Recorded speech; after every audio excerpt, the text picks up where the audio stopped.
How to create a full-screen hero slider for your website. Full-screen hero sliders can make a bold impression and deliver your message instantly. Here's how to create one that looks amazing and works flawlessly. Begin by creating a new slider and set its layout to full screen. Most slider builders have this setting available right at the start.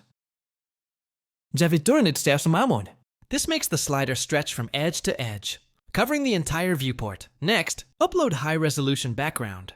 Images or videos that look great across all screen sizes. Use images that are at least 1920 x 1080 pixels for best results.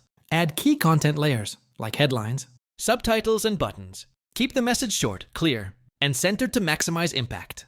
Use the smart positioning tools to center your content both vertically and horizontally. This ensures everything stays aligned even when screen sizes change.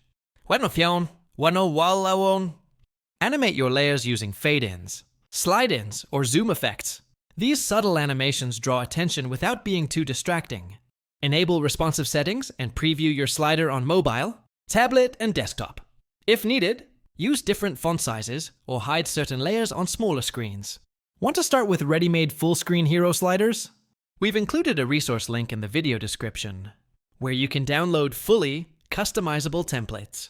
Check it out to speed up your design process.